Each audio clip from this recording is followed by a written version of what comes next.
Morning, YouTube hikers. Ray from Hike-ALOT. Hey, I want to take you through this morning 15 reasons why people quit on the trail, and if you stick around to the very end, I have one bonus one that somehow I left it off my list, but it's probably one of the most important ones in my opinion. Stick around. Okay, right out the gate, probably one of the biggest ones, overpacking and underpacking. I'm always so paranoid about overpacking. I have a tendency to underpack, except for my food for some reason. I always carry too much food.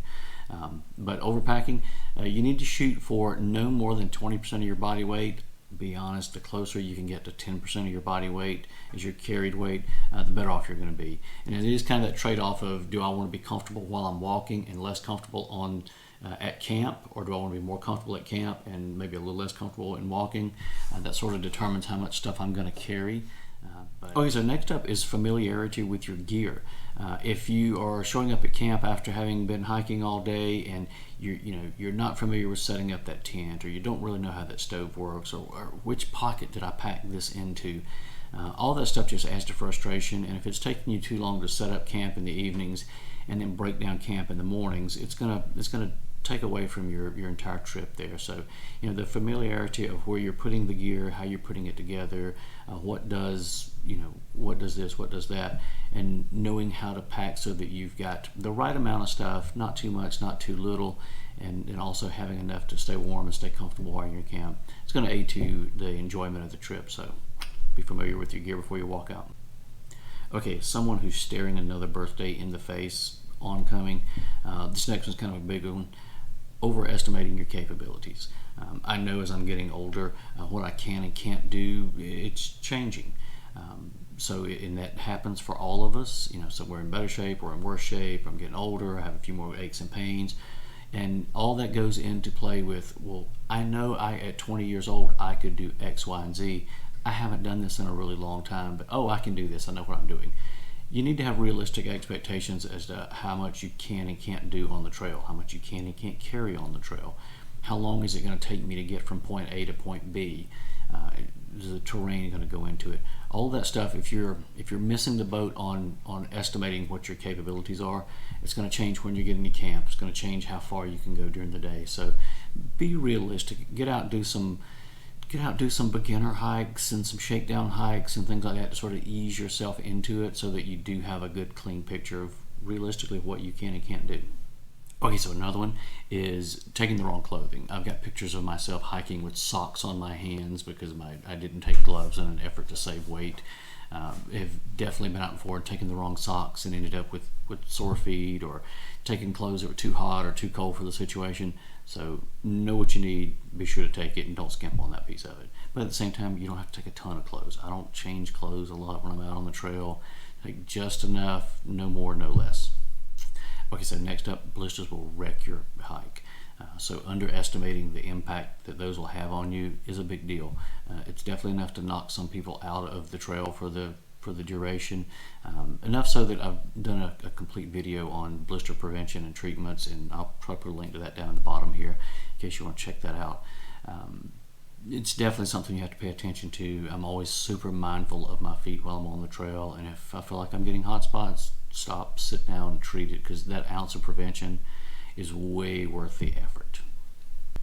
Okay, so another thing that gets a lot of people is not paying attention to pacing. And this sort of goes along with that underestimating and overestimating our abilities. But if we know we need to be at this point at this time in order to get to camp at a specific time and kind of get set up and leave ourselves enough time to do everything that needs to be done, we need to be conscious of that. And we all like to take breaks and see the scenery and all that stuff, and that's all important. It's a huge piece of it. But at the same time, stay conscious of where you are on your planned route for the day, so that you're not behind the 8 ball by the time weather comes in or it's starting to get dark, because things just get more difficult at that point. So stay conscious of the pacing. Okay, this next one I may get some hate mail on. Take trekking poles. I know some people say you don't need them. Some people swear by them. I'm a firm believer in trekking poles, especially if you're going uphill, downhill. Take the poles. They save you a lot of pain, a lot of aches, but at the same time they give you some stability going up and down and across river crossings. And even people who have sworn up and down you didn't need them would get out on the trail, and I loan them my poles for a little bit for some reason or another, and then all of a sudden they're converted to using trekking poles. they do make things easier. Just take the poles. Okay, so these next three sort of all go hand in hand. First one, kind of big overarching one, not eating and drinking enough on the trail. I do pretty well about drinking enough on the trail. I'm constantly sipping and chugging, but I do get sucked into it. I just don't often eat very much when I'm on the trail. I usually want to get up, get moving before things start, it gets too warm during the day, so I like to get up and get moving early. And then as I'm going, I may snack, I may not snack. I'm typically sipping and chugging water along the way, but I don't often eat. And then usually when I get to camp in the evenings, I kind of crash out and don't really want a lot. I sort of have to force myself to at least eat a meal for dinner. But what it does is, that may be okay for me for a day or two. But if I'm going to be out for a prolonged time, I have to have those calories, because you're expending enough that you need to be putting that back in your body. So I try to make a conscious effort to force myself to do that, but not eating and drinking enough will get you, especially the drinking. And we get sucked into it's winter time, so I'm colder, I'm not sweating as much, so I don't need to drink as much. Absolute fallacy. You still, even though it's winter time, you need to have that fluid coming in, because you can still get dehydrated in the winter time. So don't get sucked into that one. Okay, so our next one actually feeds back into that previous one of not eating enough. Sometimes when I've gotten to camp at night, quite honestly, my planned meals just seemed like more headache than they were worth, and that was sort of the determining factor for why I didn't want to eat. If I took something that required a lot of prep, I was less likely to do it. So it's great to have these elaborate meals and things like that, but if it's a daunting task to sit and cook, you're less likely to do that. So keep it simple. Keep it something tasty that you're going to enjoy eating, but not have to work yourself to death doing, and also something you're not going to have to do a bunch of cleanup after the fact. So for me, that's kind of a big deal piece of it. But so no meals that are overly complicated, because that just deters me from actually eating. So, and just like the meals that are too complex to cook, if your water filtration approach is something that is clunky and not efficient and takes forever, and you're just not good at doing it, you're going to be more prone to rationing your water and not drinking as much as you need to. You need to be able to filter water and filter it quickly. I don't advocate carrying a ton of water if you can filter it and you have ready access to water. There are some places that obviously you have to carry more than others, but if it's in a spot where water is plentiful, don't carry a ton, because now all of a sudden I'm adding pounds that I could just as easily pick up and filter once an hour or once every 2 hours or so. Stop, camel up, and filter my water and get ready for the next hour or 2 hours. Do that as opposed to carrying a lot of water with you. But you definitely want it to be efficient, so the next one should really be a no-brainer. All you have to do is look on the news lately and you could see someone doing something stupid with an animal. So it's respecting the wildlife, whether it's me getting too close and getting snake bit, or not paying attention to it, or going out to do a selfie with the fluffy cows and quickly getting punted by a buffalo. That's been my latest funny one here. I don't quite understand why people are doing that, but they're doing it because it's happened more than once. Respect wildlife. As a general rule of thumb, actually, pun was intended. Rule of thumb, if I can put my thumb up and cover the animal completely up with my thumb at arm's length, that's about as close as I need to be. If I can't cover it up with my thumb at arm's reach, I'm too dang close. Back up and leave it alone.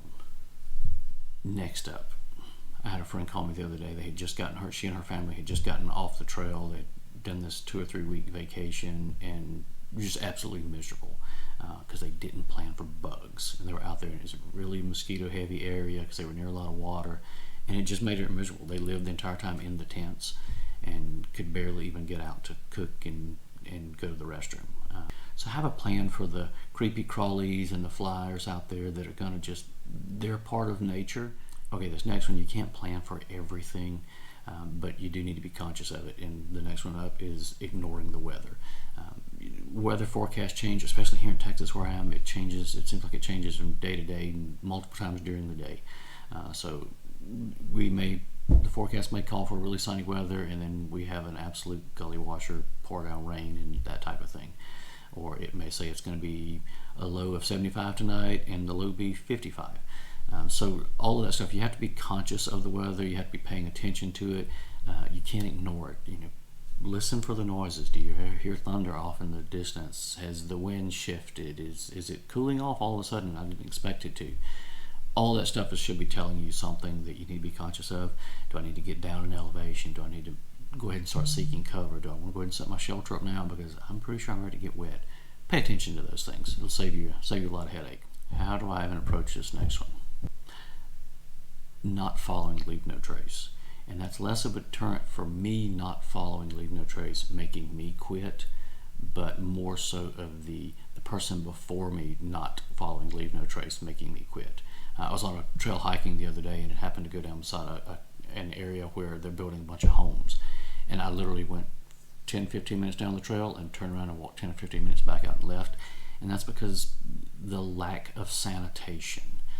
And it was some of the workers that were going down there, and it was just little piles of toilet paper on the little mounds all over the place. And it's where they're going down in the woods and they're doing their business and they're not cleaning up. And it's the absolute polar opposite of leave no trace. And it's a quick deterrent. I don't want to be on a campsite where people are just going to the bathroom all over the place. So be conscious of that for the next person. The last one on our list, before we get to our bonus item, is not hiking your own hike. I think hikers tend to fall into a couple different groups. I either have the people who are hiking for the sheer enjoyment of getting from A to B as quickly as possible because they're out there for the cardiovascular health. Or then you have the people who are just out there to see absolutely everything, so they're more of a meandering, lollygagging their way through the trail, and they're a slower walker. I fall between the two. I like to look and see everything, but I'm kind of long-legged, so I walk at a faster pace. But so people kind of fall into different groups, and it's important for you to know which one you are and plan your route around that. Because if I'm walking with that person that's really just trying to get from A to B as quickly as possible so I can get all the cardiovascular benefits, then I'm less likely to enjoy that if I'm trying to keep up with that person and I'm not, that's not me, that's not what I'm after. So you want to hike your own hike. I want to be able to set up camp when I want to set up camp, and I want to be able to sleep in if I want to sleep in, or if I want to get up early and go.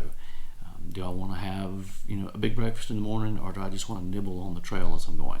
Know those things, plan for those things, and make sure you're planning your company accordingly. So that in this last bonus item, okay, so when I went through and I made my initial list of 15, I can't believe I left this one off because I've seen this one get more people than probably anything, even more over the underpacking, overpacking side. It's not being able to sleep well on the trail. Some people, especially if they're urban dwellers, you take them and put them outside, and it's the noises of the bugs and the frogs and just the typical night noises of the woods, freak them out, and they can't sleep in it because it can be loud in the woods and you don't think it would be. Or sometimes it's just too dark, or it's just too fill in the blank, or they're just not comfortable being out there. They don't feel secure. Or maybe it's not the noises and it's not that stuff, but maybe it's too cold or it's too hot, or my pad, I can't get comfortable. Having a good night's sleep on the trail is paramount to that next day being comfortable. So you need to understand your equipment. I would definitely suggest, if you're new to this, taking your gear out. And even if you have to go in the backyard and sleep a couple nights on the ground on your pad in the backyard in your sleeping bag, and get used to, like, hey, this is what it feels like.